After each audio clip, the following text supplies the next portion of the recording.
안녕하세요. Welcome to my channel. ఒకవేళ ఈ క్రమం ముందు పరిచినట్లయితే డిస్క్రిప్షన్‌లో లింక్ ఉంది. చూసేయండి. ఇంకెందుకు లేట్ ఎక్స్‌ప్లనేషన్ స్టార్ట్ చేసేసుకుందాం.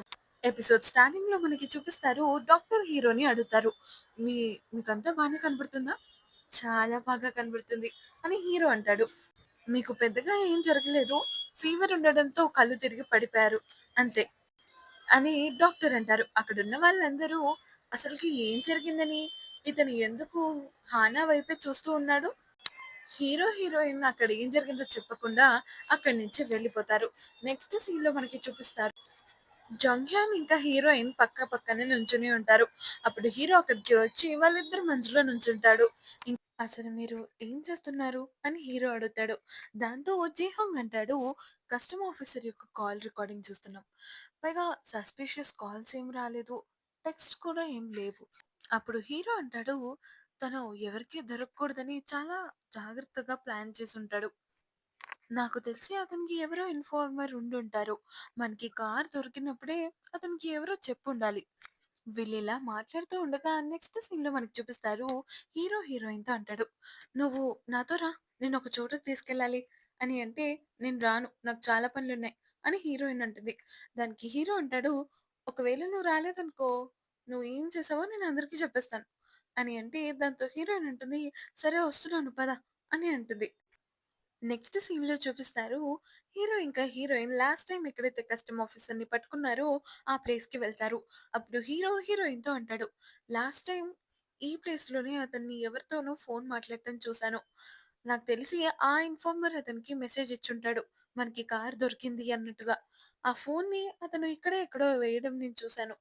కానీ అది ఎక్కడుంటుందో నాకు కూడా తెలీదు. మనం వెతకాలి అని చెప్పేసి వాళ్ళిద్దరూ వెతుకుతూ ఉంటారు. హీరోకి ఒక వాటర్ ప్యాసేజ్ దగ్గర ఫోన్ యొక్క హాఫ్ పార్ట్ దొరుకుతుంది. ఆ నెక్స్ట్ పార్ట్‌ని వెతకడానికి ఆ వాటర్ పాత్‌ని ఫాలో అవుతూ ఉంటాడు.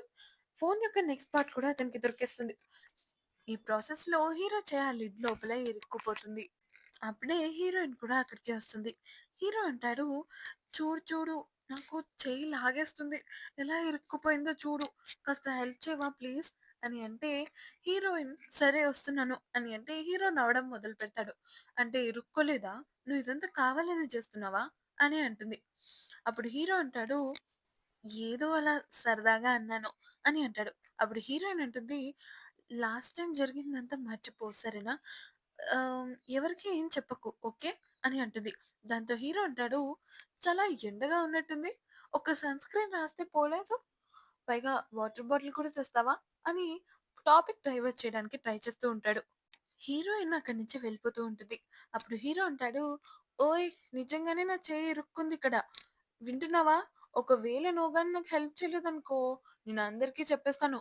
అప్పుడు చూసుకో మరి." అప్పుడే హీరోయిన్ ఒకళ్ళకి ఫోన్ చేసి, ఒకతను అతని చెయ్యి డ్రైనేజ్ లిడ్‌లో ఇరుక్కుంది. అతనికి హెల్ప్ చేయండి అని ఫోన్ చేస్తుంది. హీరో తనకు నచ్చిన ఫుడ్ గురించి ఆలోచిస్తూ అదే ఎండలో చెయ్యి ఇరుక్కొని అక్కడే ఉంటాడు. అప్పుడే అక్కడికి జంగ్‌హ్యున్ వస్తాడు. జంగ్‌హ్యున్ హీరోని చూసి, "నువ్వు ఒక పోలీస్ అయ్యుండి డ్రైనేజ్‌తో నీకేం పని?" అని అంటే హీరో అంటాడు, "నిన్నిలా ఖాళీగా ఉండను. ఇక్కడ చాలా పెద్ద ఎవిడెన్స్‌ని వెతకడానికొచ్చాను. తెలుసా? ఆ కస్టమ్ ఆఫీసర్ ఫోన్ నాకు దొరికింది. కావాలంటే నువ్వు చూడు."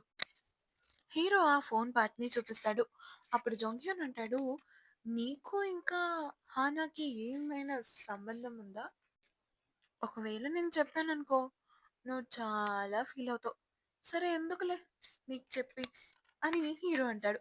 అప్పుడు జంగ్‌హ్యున్ అతని చేతి మీద థాంక్ యూని చూసి, "నీ మట్టి బుర్రకి ఇంతకన్నా ఎక్కువ ఏం ఆలోచనలు రావులే" అని అనేసి అక్కడి నుంచి వెళ్ళిపోతాడు.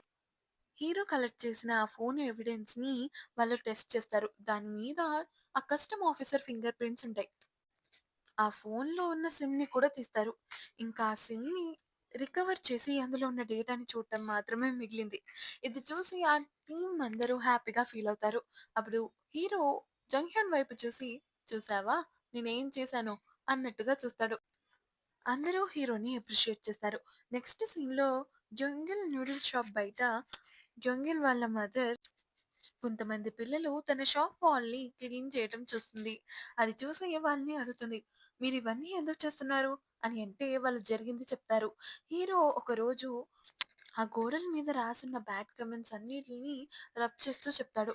ఒకవేళ మీ పిల్లల్లో గాని ఎవ్వరైనా వచ్చి ఈ గోడ మీద రాసారో వాళ్ళందరినీ పట్టుకొని జైల్లో వేసేస్తాను. నేను పోలీస్‌ని తెలుసా మీకు? అని అంటాడు. అలా అన్నప్పటి నుంచి అక్కడున్న పిల్లలందరూ సరే మేము ఇంకోసారి చేయం అని చెప్తారు. మీలో ఎవరైనా చేసినా ఒకవేళ ఆ కమెంట్స్ ఉన్నా మీరు రబ్ చేసేయాలి. అర్థమవుతుందా? అని అంటే సరే అని చెప్తారు ఆ పిల్లలు. అప్పుడు గ్యొంగిల్ వాళ్ళ మదర్ లోపలికి వెళ్తారు. అక్కడున్నదంతా నీట్‌గా, క్లీన్‌గా ఉండడం చూసి కొంచెం ఎమోషనల్ అవుతుంది. నెక్స్ట్ సీన్‌లో మనకు చూపిస్తారు గ్యొంగిల్ వాళ్ళ మదర్ నెక్స్ట్ డే అతన్ని రెస్టారెంట్‌కి రమ్మని మెసేజ్ పెడతారు. అది చూసి హీరో చాలా హ్యాపీగా ఫీల్ అవుతాడు. అప్పుడే అక్కడికి హీరోయిన్ వాళ్ళ మదర్ వస్తారు. హీరోయిన్ వాళ్ళ మదర్ హీరోతో అంటుంది, "మీరు మా హానాని కాపాడుతూ దెబ్బ తగిలించుకున్నారని విన్నాను. మీలాంటి వాళ్ళు చాలా అరుదుగా ఉంటారు. చాలా థాంక్స్" అని చెప్తుంది. అప్పుడు హీరో అంటాడు, "నేను కాకపోతే ఇంకెవరైనా చేసుండేవాళ్ళు." "లేదు లేదు. అలా ఎవ్వరు చేయలేరు. పైగా నేనెప్పుడు తన గురించి కంగారు పడుతూ ఉంటాను. కానీ మీలాంటి వారు పక్కనుండడంతో కొంచెం ప్రశాంతంగా అనిపిస్తుంది." హీరోయిన్ వాళ్ళ మదర్ హీరోతో అంటుంది, "మీరు మా కంపెనీ నుంచి ఇన్సూరెన్స్ ప్లాన్ తీసుకున్నందుకు చాలా హ్యాపీగా ఉంది. దాని బదులుగా మీకు ఒక చిన్న గిఫ్ట్" అని హీరో చేతికి ఒక గిఫ్ట్ ఇస్తుంది.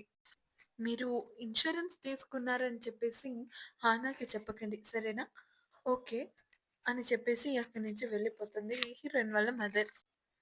హీరో తనకిచ్చిన గిఫ్ట్ తీసుకొని క్యాబిన్ లోపలికి వెళ్తాడు. ఆ గిఫ్ట్‌ని చూసిన జైహాంగ్ అడుగుతాడు, "ఇంతకీ నీకు గిఫ్ట్ ఎవరిచ్చారు?" అని అడిగితే హీరో అంటాడు, "హానా వాళ్ళ మదర్ ఇచ్చారు.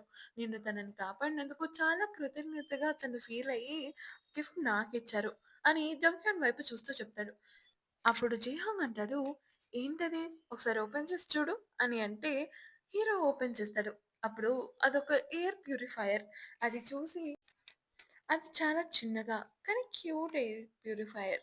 అప్పుడు జంక్షన్ తన దగ్గరున్న 2 ఎయిర్ ప్యూరిఫైయర్స్‌ని బయట పెడతాడు. అది చూసిన జీహోంగ్ అంటాడు, "జంక్షన్ ప్యూరిఫైయర్ చాలా పెద్దది కాబట్టి నీ ప్యూరిఫైయర్‌ని డెస్క్ మీద మాత్రమే పెట్టు" అని అంటాడు. అప్పుడే హీరోయిన్ అక్కడికి వస్తుంది. వాళ్ళిద్దరిని చూస్తుంది. వాళ్ళిద్దరూ వాళ్ళ వాళ్ళ పనులు చేసుకుంటారు. నెక్స్ట్ సీన్‌లో మనకు చూపిస్తారు. డ్రగ్ డీమన్ బయటున్న పోలీస్ సెక్యూరిటీని చూసి తప్పించుకోవడానికి ఛాన్స్ వెతుకుతూ ఉంటుంది. ఎలాగైనా ఒక ప్లానేసి తప్పించుకుందామని అనుకుంటుంది. బయట 5గురు పోలీస్ ఆఫీసర్స్ ఉండడంతో తనకి కొంచెం కష్టమైనా తప్పించుకోవడానికి ఏదో ఒక ఐడియా ఆలోచిస్తూ ఉంటుంది. హీరోయిన్ వాళ్ళ ఇంటికి వస్తుంది. అక్కడ వాళ్ళ మదర్‌ని చూసి తన్నే అడుగుతుంది. "నువ్వు వాళ్ళకి పాలిసీస్ అమ్మావు కదూ! నీకు ఎన్ని సార్లు చెప్పాను వాళ్ళని కాంటాక్ట్ అవ్వకు అని. ఇంకా ఈ ఇంటికి ఎందుకొచ్చావు? రావద్దని చెప్పాను కదా!" అని అంటుంది. అప్పుడు వాళ్ళ మదర్ అంటారు, "మనమిద్దరం కలిసి డిన్నర్ చేద్దామని నేనిక్కడికొచ్చాను. అది కూడా తప్పేనా?" అని అంటుంది. "మీ నాన్న కేస్‌ని మళ్ళీ రీఓపెన్ చేస్తారంట. అలా అయితే మనకి ఇన్స్యూరెన్స్ రాదు" అని హీరోయిన్ వాళ్ళ మదర్ చెప్తుంది. హీరోయిన్ అంటుంది, "నీకు నాన్నని ఎవరు చంపారో, ఎలా చంపారో తెలుసుకోవాలనే లేదా?" అని అంటుంది. "అతను నీకు మంచి ఫాదర్ అవ్వచ్చేమో కానీ, నాకు మాత్రం మంచి హస్బెండ్ కాదు" అని హీరోయిన్ వాళ్ళ మదర్ అంటుంది. ఆ మాటలు విన్న హీరోయిన్ అక్కడి నుంచి బయటకొచ్చేస్తుంది. పక్కనే ఉన్న సూపర్ మార్కెట్‌కి వెళ్తుంది. అక్కడ బయట ఒక కుక్కని చూస్తుంది. షాప్ ఓనర్ హీరోయిన్‌తో అంటుంది, ఆ కుక్కకి సాసేజెస్ అంటే చాలా ఇష్టమని. దాంతో హీరోయిన్ ఆ కుక్క కోసం సాసేజెస్ తీసుకుంటుంది. తనకి గుర్తుకొస్తుంది హీరోకి కూడా సాసేజెస్ అంటే చాలా ఇష్టమని. హీరోకి కూడా తను సాసేజెస్‌ని తీసుకుంటుంది. షాప్ ఓనర్‌తో హీరోయిన్ అడుగుతుంది, "దీనికొక పేరుందా?" అని అంటే, "దీనికి ఇంకా ఎవరు పేరు పెట్టలేదు. ఒకవేళ మీరు పెట్టాలనుకుంటే పెట్టొచ్చు" అని షాప్ ఓనర్ అనడంతో హీరోయిన్ హీరో పేరు ఆ కుక్కకి పెడుతుంది. నెక్స్ట్ సీన్‌లో హీరోయిన్ జంగ్‌హ్యన్‌ని కలుస్తుంది. అప్పుడు జంగ్‌హ్యన్‌తో హీరోయిన్ అంటుంది, "ఎందుకు మా అమ్మని కలుస్తున్నారు? పైగా మా అమ్మ ఇచ్చే ఇన్స్యూరెన్స్ పాలిసీస్‌ని మీరు తీసుకోవాల్సిన అవసరం లేదు. మనం ఎలాగో విడిపోయాం" అని అంటుంది. జంగ్‌హ్యన్ హీరోయిన్‌తో అంటాడు, "నాకు తెలుసు మనం విడిపోయామని. అయినా మీ మదర్‌ని నేనెలా ఇగ్నోర్ చేయగలుగుతాను" అని అంటాడు. దానికి హీరోయిన్ అంటుంది, "తను ఎలాంటిదో మీకు తెలుసు కదా! అయినా కూడా మీరు పట్టించుకోవాల్సిన అవసరం లేదు" అని అంటుంది. అంతలోకి హీరో రావడంతో వాళ్ళు ఆ కన్వర్జేషన్‌ని అక్కడే ఎండ్ చేసి డ్రగ్ డీమన్ ఉన్న చోటికి వెళ్తారు. అక్కడ వెళ్ళగానే మానసిక్ కొంతమందిని అక్కడుంచి మిగతా వాళ్ళందరినీ తనతో పాటు తీసుకెళ్ళటం చూసి, "ఏమైంది?" అని వాళ్ళు అడుగుతారు. అప్పుడు మానసిక్ అంటాడు, "ఆ డ్రగ్ డీమన్ ఎక్కడున్నాడో మనకి తెలిసిపోయింది. ఆ క్యాండీస్ ఎక్కడ తయారు చేస్తున్నాడో కూడా తెలిసిపోయింది. బుకుకు పోర్ట్ అని ఆ పోర్ట్‌లోనే అతను క్యాండీస్‌ని తయారు చేస్తున్నాడు." అప్పుడే మనకి చూపిస్తారు. డ్రగ్ డీమన్‌కి ఒక వ్యక్తి చెప్తాడు. ఒక ఫేక్ క్యాండీ డ్రగ్ డీమన్ ఎలా తయారు చేస్తుందో ఒకతను బుకుకు పోర్ట్ ఆ పోర్ట్‌లో తయారు చేస్తున్నాడని చెప్తారు. అదే డ్రగ్ డీమన్ వీళ్ళకి చెప్తుంది. ఇన్వెస్టిగేషన్ యూనిట్ హెడ్ ఇంకా వాళ్ళ టీమ్ అందరూ అక్కడుంటారు. అప్పుడు ఆ హెడ్ చెప్తారు. బాంగ్‌పిన్ సియోల్ నుంచి ఇక్కడికి వచ్చాడు. పైగా ఆ సీలో ఒక బోట్ మీద అతను క్యాండీస్‌ని తయారు చేస్తున్నాడు. తెల్లారే లోపల ఆ క్యాండీస్‌ని పోర్ట్ దాటి లోపలికొస్తాయి. ఆ తర్వాత వేరే వేరే చోట్లకి డిస్ట్రిబ్యూట్ అనేది చేయబడుతుంది. కాబట్టి ఆ లోపల మనం అతన్ని పట్టుకోవాలి అని అంటాడు ఇన్వెస్టిగేషన్ యూనిట్ హెడ్. అప్పుడే హీరోయిన్ హెడ్‌తో అంటుంది. నాకు తెలిసి ఆ అమ్మాయి ఇచ్చిన ఇన్ఫర్మేషన్ అంత స్ట్రాంగ్ కాదు అని. నాకు ఆ అమ్మాయి మీద డౌట్ ఉంది అని అంటుంది. అప్పుడు టీమ్ అందరూ అంటారు. నాకు తెలిసి ఆ అమ్మాయి కరెక్ట్ ఇన్ఫర్మేషన్, స్ట్రాంగ్ ఇన్ఫర్మేషన్ ఇచ్చుంటది అని. ఒక్కసారి మనకి ఈ వ్యక్తి దొరకగానే మనం కస్టమ్ ఆఫీసర్‌ని ఈ డ్రగ్స్ కేస్‌లో పట్టుకోవచ్చు. ఎందుకంటే పోర్ట్ దాటి డ్రగ్స్ వస్తున్నా అతను ఏం చేయలేడనే కేస్‌లో అతన్ని లాకప్‌లో ఎయొచ్చు అని హీరో వాళ్ళందరితో చెప్తాడు. ఆ రోజు రాత్రంతా వాళ్ళు ఆ వ్యక్తి గురించి వెయిట్ చేస్తారు. నెక్స్ట్ డే మార్నింగ్ ఆ వ్యక్తి ఒక కార్‌లో వస్తాడు. అది చూసి వాళ్ళందరూ ఒక్కసారిగా అలర్ట్ అవుతారు. బ్యోంగ్‌పిల్ అనే వ్యక్తి తన వెనకాలే ఎవరో ఫాలో అవుతున్నారని గమనిస్తాడు. దాంతో అతను అక్కడి నుంచి పరిగెడుతూ ఉంటాడు. అతని వెనకాలే జంగ్‌హ్యోన్ ఇంకా హీరో కూడా వెళ్తాడు. హీరో ఒక షిప్‌ని దాటుతుండగా అతని కాలు జారి సముద్రంలో పడిపోతాడు. కానీ జంగ్‌హ్యోన్ బ్యోంగ్‌పిల్‌ని పట్టుకుంటాడు. అప్పుడే జే హాంగ్ హీరోని కాపాడతాడు. హీరో డ్రెస్‌ని చూసి అక్కడున్న వాళ్ళు నవ్వుతూ ఉంటారు. అప్పుడు హీరో అంటాడు, "ఫోకస్ అనేది డ్రగ్ డీమన్ పైన చేయాలి. నా మీద కాదు. అర్థమవుతుందా? ఒక ప్రాణాల్ని కాపాడినంత మాత్రాన ఇలా హేళన చేయాల్సిన అవసరం అస్సలకే లేదు" అని హీరో అంటాడు. జేహంగ్ అంటాడు, "నేను నిన్ను కాపాడింది" అని అంటే, హీరో అంటాడు, "నువ్వు ఇదంతా ఎందుకు చేసావో నాకు తెలుసు.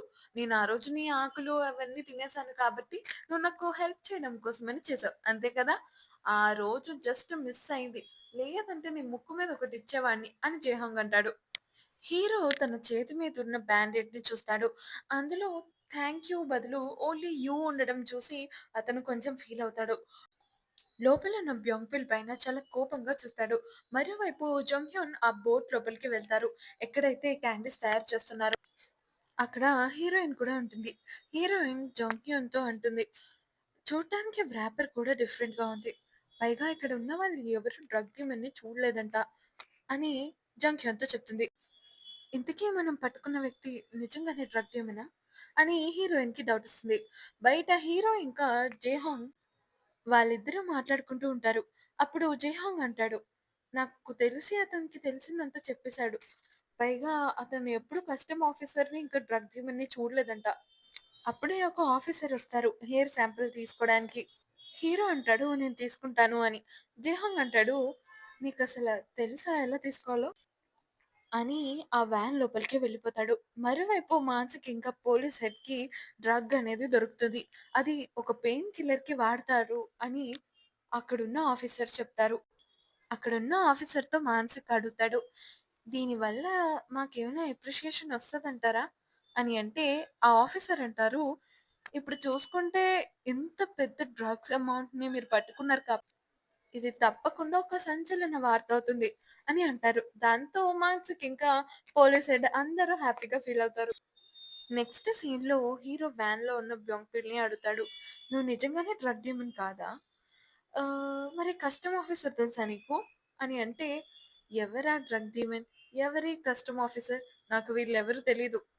హెయిర్ శాంపిల్ కోసం వచ్చినోడివి హెయిర్ శాంపిల్ తీసుకొని పో" అని అతనంటాడు. దానికి హీరో తన చెయ్యి చూపిస్తూ, "ఇందులో చూసావా? థాంక్ యూలో థాంక్ పోయింది. Thanks to you. ఇప్పుడు గాని నువ్వు అబద్ధం చెప్పావో" అని చెప్పి హీరో అతని జుట్టు పీకేస్తాడు. ఆ శాంపిల్ కవర్‌ని చూసి జేహోంగ్ కూడా షాక్ అవుతాడు. అది ఆ ఆఫీసర్‌కి ఇచ్చేస్తారు. నెక్స్ట్ సీన్‌లో చూపిస్తారు. కొంతమంది అమ్మాయిల్ని పోలీసులు అరెస్ట్ చేస్తారు. ఎందుకంటే వాళ్ళు టీనేజర్స్ అయ్యుండి హోటల్ రూమ్‌లో ఉన్నందుకు. వాళ్ళలో ఉన్న ఒక అమ్మాయి తన పేరు జియాంగా. తనంటుంది, "నేను ఇప్పుడే కొరియాకి వచ్చాను. కాబట్టి నేను ఆ హోటల్‌లో ఉండాల్సొచ్చింది. అందుకని ఉండాల్సొచ్చింది." అప్పుడు పోలీస్ ఆఫీసర్ అంటుంది, "మీ పేరెంట్స్ వచ్చి తీసుకునేంత వరకు నేను నిన్నెక్కడికి పంపించలేను" అని అంటుంది. మానసిక్‌ని చూసి జొంగ ఆ రూమ్‌లో దాక్కుంటుంది. మానసిక్ హ్యాపీగా ఆ క్రిమినల్‌ని పట్టుకున్నానని సంతోషంలో ఉంటాడు. ఆ పోలీస్ ఆఫీసర్ నుంచి ఇంకా హీరో నుంచి తప్పించుకొని తను పరిగెడుతూ ఉంటుంది. వెనకాలే మానసిక్ కూడా వస్తాడు. అప్పుడే తను అక్కడి నుంచి వెళ్తున్న జంగ్‌హ్యన్‌తో గుద్దుకుని కింద పడుతూ ఉండగా జంగ్‌హ్యన్ తనని పట్టుకుంటాడు. అప్పుడే అక్కడికి హీరో వస్తాడు. "ఆ అబ్బాయిని వదిలేసేయి. నువ్వేమన్నా కోలా, బేర్వా అతన్నంత గట్టిగా పట్టుకున్నావు?" వెనకాలే ఉన్న మానసిక్‌కి హీరో చెప్తాడు. ఈ అమ్మాయి ఎవరో ఇన్వెస్టిగేషన్ నుంచి పారిపోయి వస్తుంది. అప్పుడు మానసిక్ ఆ అమ్మాయి ఫేస్‌ని చూసి, "జొంగా నువ్వు ఇక్కడ ఏం చేస్తున్నావు? నువ్వు ఫిలిప్పీన్స్‌లో కదా ఉండాలి. అమ్మకి చెప్పకుండా ఇక్కడికొచ్చావా? అది కూడా ఒక్కదానివే. ముందు ఆ అబ్బాయిని వదులు" అని వాళ్ళిద్దరిని వేరు చేస్తాడు మానసిక్. నెక్స్ట్ సీన్‌లో మానసిక్ వాళ్ళ వైఫ్‌తో మాట్లాడుతూ ఉంటాడు. అప్పుడే జంగ్‌హ్యన్ని ఇంకా హీరోని క్లోజ్‌గా ఉండటం చూసి హీరోని అడుగుతుంది. "ఇంతకీ ఆ అమ్మాయి ఎవరు?" అప్పుడు హీరో అంటాడు, "చాలా అందంగా ఉంది కదూ!" మానసిక్ వైఫ్ గొడవ పడి ఫోన్ పెట్టేస్తారు. మానసిక్ తన కూతుర్ని తీసుకువెళ్ళమని అసిస్టెంట్‌కి చెప్తాడు. మానసిక్ వాళ్ళ కూతుర్ని డ్రగ్ డీమన్ ఉన్న ప్లేస్‌కి తీసుకొస్తాడు అసిస్టెంట్. మరోవైపు మానసిక్ చాలా అందంగా, డాషింగ్‌గా తయారయ్యి ప్రెస్ మీట్ ఇవ్వడానికి రెడీ అవుతూ ఉంటాడు. నెక్స్ట్ సీన్‌లో మానసిక్ చెప్తూ ఉంటాడు. వాళ్ళ బుగుగు పోర్ట్‌లో ఒక క్యాండీ అనే డ్రగ్‌ని పట్టుకున్నారు అని. దాంతో పాటు 28 డ్రగ్ డీలర్స్‌ని కూడా పట్టుకున్నారు అని. ఇదంతా చేసింది టేక్ ఆపరేషన్ అనే కార్పొరేషన్ వాళ్ళు అని కూడా చెప్తారు. ఈ డ్రగ్ అనేది 12 బిలియన్ వాన్ విలువ చేస్తుందని కూడా చెప్తాడు. మరోవైపు జోంగ్‌హ్యాన్ ఇంకా హీరోయిన్ బ్యోంగ్‌పిల్‌ని తీసుకువెళ్ళి అక్కడే ఉన్న ఒక ఆఫీసర్‌ని అడుగుతారు. "మీరు ఆ విట్నెస్‌ని బాగానే చూసుకుంటున్నారా?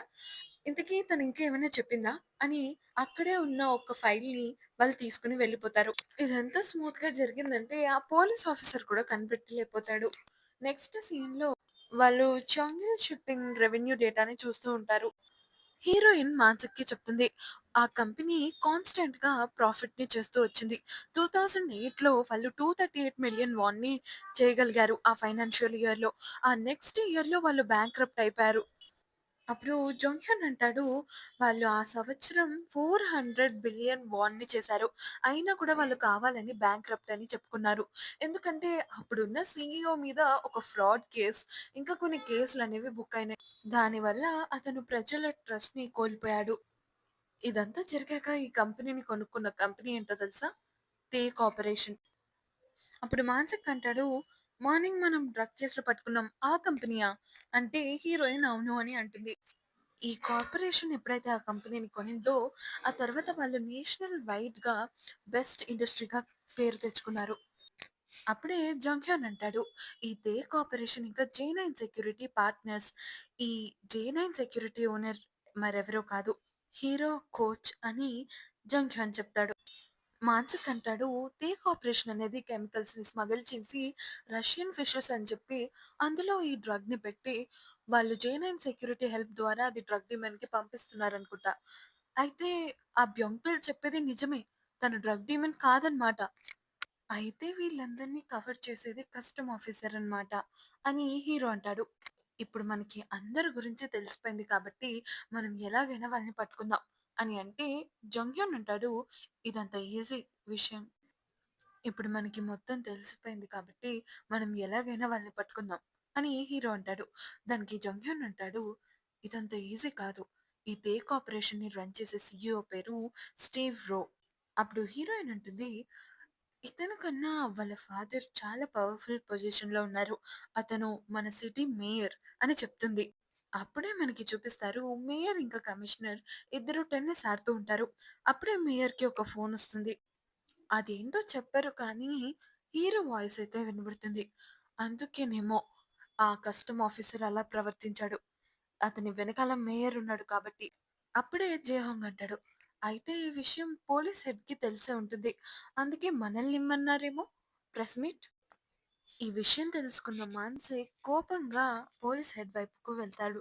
వాళ్ళిద్దరూ గొడవ పడుతూ ఉంటారు. వాళ్ళిద్దరూ కొట్టుకుంటూ ఉండగానే అక్కడికి కమిషనర్ వస్తారు. అక్కడ ఉన్న వాళ్ళందరూ కమిషనర్‌ని చూసి పారిపోతారు.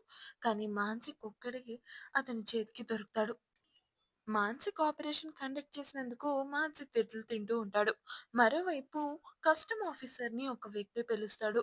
అతను కస్టమ్ ఆఫీస్‌కి వెళ్ళగానే కస్టమ్ ఆఫీస్ హెడ్ కస్టమ్ ఆఫీసర్‌తో అంటాడు. "నువ్వు ఈ కంపెనీకి ఇన్‌చార్జ్ కదూ!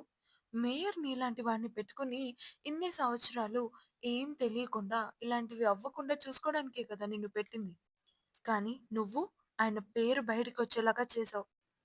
నెక్స్ట్ సీన్‌లో మనకి చూపిస్తారు. అందరూ సిటీ హాల్‌లో ఉంటారు. అక్కడికి కస్టమ్ ఆఫీసర్ ఇంకా జే9 సెక్యూరిటీ హెడ్, హీరో కోచ్ అక్కడికి వస్తారు. ఇద్దరు మేయర్ ఆఫీస్‌లోకి వెళ్తారు. కస్టమ్ ఆఫీసర్ మేయర్ కాలర్ పట్టుకొని అతన్ని కొడుతూ ఉంటాడు. "నీకు ఈ పొజిషన్ ఎవరిచ్చారు? నీకు గుర్తులేదా? నేను ఆల్రెడీ ఒక ట్రాఫిక్ కేస్‌లో ఇరుక్కున్నాను. నువ్వు మళ్ళీ నాకు కొత్త కేస్‌లో ఇరికించకు. అర్థమవుతుందా? ఎలాగైనా సరే నువ్వు మా పేర్లను క్లియర్ చేయాలి. అర్థమవుతుందా?" కస్టమ్ ఆఫీసర్ జే9 సెక్యూరిటీ హెడ్‌ని అడుగుతాడు. "మీరు కోచింగ్ ఇచ్చేవాళ్ళు కదా! ఆ ఆఫీసర్‌కి? అంటే మీరు బాక్సింగ్ ఫీల్డ్‌లో ఉన్నప్పుడు" అని కస్టమ్ ఆఫీసర్ అడుగుతాడు. దానికి జే9 హెడ్ అంటాడు, "అవునండి. చూడటానికి అలా ఉంటాడే కానీ బాగా నాకు కోపం తెప్పిస్తూ ఉండేవాడు." కస్టమ్ ఆఫీసర్ జే9 హెడ్‌ని అడుగుతాడు, "నేను చెడ్డవాడినా? నువ్వు చెప్పు." ఆ ఆఫీసర్ ఊరికూరికే నేను చెడ్డవాడిని, చెడ్డవాడిని అని అంటున్నాడు. అప్పుడు జే9 సెక్యూరిటీ హెడ్ అంటాడు, "మీరు చెడ్డవాళ్ళవటం ఏంటి? కానే కాదు. వాడిని సైలెంట్ చేపియడానికి నాకు కొంతమంది మనుషులు కావాలి. నేను బ్యాడ్ అంటున్నాడు కాబట్టి నేను ఎంత బ్యాడో వాడికి చూపిస్తాను." అని కస్టమ్ ఆఫీసర్ అంటాడు. మరోవైపు టీమ్ మెంబర్స్ అందరూ టీమ్ డిన్నర్ చేస్తూ ఉంటారు. మానసిక్ అంటాడు, "మీ అందరికీ నన్ను ఎలా వదిలేయాలనిపించింది? అది కూడా కమిషనర్ చేతుల్లో" అని అంటే అక్కడ ఉన్న వాళ్ళందరూ అంటారు, "మీరు కెప్టెన్ కాబట్టి అది మీ బాధ్యత. మీ బాధ్యతని మీరు నిర్వర్తించారనుకోండి." అలా వాళ్ళు సరదాగా కాసేపు మాట్లాడుకుని టీమ్ డిన్నర్ చేసి బయటికి రాగానే మానసిక్ పబ్లిక్ రెస్ట్ రూమ్‌కి వెళ్తాడు. కొంతమంది గుర్తు తెలియని వ్యక్తులొచ్చి అతని మీద దాడి చేస్తారు. దాంతో మానసిక్ అక్కడే పడిపోతాడు. ఎంతసేపటికి రావట్లేదని చెప్పేసి హీరో అక్కడికి వెళ్తాడు. అప్పుడు మానసిక్‌ని చూసి హీరో కంగారు పడతాడు. అందరూ అక్కడికి వస్తారు. మానసిక్ అప్పటికి స్పృహలోనే ఉంటాడు. అతనంటాడు, "నా గన్ ఎవరో తీసుకెళ్ళిపోయారు." నెక్స్ట్ సీన్‌లో చూపిస్తారు. కస్టమ్ ఆఫీసర్ దగ్గర గన్ అనేది ఉంటుంది. అతను ర్యాండమ్‌గా గన్‌ని ఫైర్ చేస్తాడు. ఇదే విషయం ఒక గంట తర్వాత న్యూస్‌లో కూడా వస్తుంది. అప్పుడు మానసిక్ ఇంకా వాళ్ళ టీమ్ అందరూ చూసి అది మానసిక్ గన్ అని అనుకుంటారు. నెక్స్ట్ సీన్‌లో మనకి చూపిస్తారు. హీరోయిన్‌కి డీఎన్ఏ అనాలిసిస్ అనేది దొరుకుతుంది. డీఎన్ఏ అనాలిసిస్ చేసిన ఆఫీసర్ అంటారు, "ఎవరైతే మీరు విట్‌నెస్‌గా తీసుకున్నారో చూడండి, ఆ అమ్మాయి మీద క్రిమినల్ యొక్క బ్లడ్ శాంపిల్స్ అనేవి హీరోయిన్ అంటుంది, "ఇది యాక్సిడెంటల్ అయితే కాదు కదా!" అని అంటే ఆ ఆఫీసర్ అంటారు, "ఖచ్చితంగా కాదు. ఎందుకంటే అతను చనిపోయేటప్పుడు తన కాలర్ పట్టుకొని ఉంటాడు. దాని గురించి మాత్రమే మాకు తెలిసింది. మీరు ఫింగర్ ప్రింట్స్ టెస్ట్ కండక్ట్ చేశారా?" అని హీరోయిన్ అడుగుతుంది. నెక్స్ట్ సీన్‌లో మనకి చూపిస్తారు. డ్రగ్ డీమన్ ఇంకా మానసిక్ వాళ్ళ కూతురు ఇద్దరు న్యూస్ చూస్తూ ఉంటారు. వాళ్ళు ఆ క్యాండీ కేస్‌లో నిందితుడిని పట్టుకున్నట్టుగా చూస్తారు. అప్పుడు డ్రగ్ డీమన్ కొంచెం కంగారు పడుతూ ఇప్పుడు ఏం చేయాలి? ఏం చేయాలి? అని ఆలోచిస్తూ ఉంటుంది. అప్పుడు మిమ్మల్ని ఎక్కడో చూసినట్టు అనిపిస్తుంది అని తను ప్లేన్‌లో జరిగిన విషయాన్ని గుర్తు తెచ్చుకుంటుంది. అదే విషయం తను డ్రగ్ డీమన్‌కి కూడా చెప్తుంది. తనని కొరియాకి వచ్చే ప్లేన్‌లో చూసింది అని. పైగా అదే కాకుండా తను ఒక అబ్బాయికి క్యాండీ ఇవ్వడం కూడా చూసింది అని. ఇది తెలుసుకున్న డ్రగ్ డీమన్ ఇంకా కంగారు పడుతూ, "అయితే నువ్వు నన్ను చూసేసావన్నమాట" అని అంటుంది. మానసిక్‌కి హాస్పిటల్‌లో ట్రీట్మెంట్ ఇచ్చి బయటికి తీసుకొస్తూ ఉంటారు. అప్పుడే హీరోకి ఒక ఫోన్ వస్తుంది. దాంతో వాళ్ళందరూ డ్రగ్ డీమన్ ఉన్న ప్లేస్‌కి వెళ్తారు. ఆ ప్లేస్ మొత్తం మంటల్లో పడి తగలబడిపోయింది. ఇది ఎలా జరిగింది అని హీరోయిన్ చూస్తుండగా తనకి ఓవెన్‌లో ఒక ఫోన్ దొరుకుతుంది. ఆ ఫోన్ తీసుకొచ్చి మానసిక్‌కి చూపిస్తుంది. అప్పుడు మానసిక్ చెప్తాడు, అది తన కూతురు ఫోన్‌గా తను గుర్తిస్తాడు. వాళ్ళకక్కడ ఎటువంటి బాడీస్ దొరకవు. దాంతో వాళ్ళు సీసీటీవీ కెమెరాని చూస్తారు. పోలీసులు ఇక్కడ రాకముందే వాళ్ళిద్దరూ అక్కడి నుంచి ఎస్కేప్ అయినట్టు. అప్పుడు మనకి చూపిస్తారు. మానసిక్ వాళ్ళ కూతురు డ్రగ్ డీమన్‌ని అడుగుతుంది. "మనం ఎక్కడికి వెళ్తున్నాం?"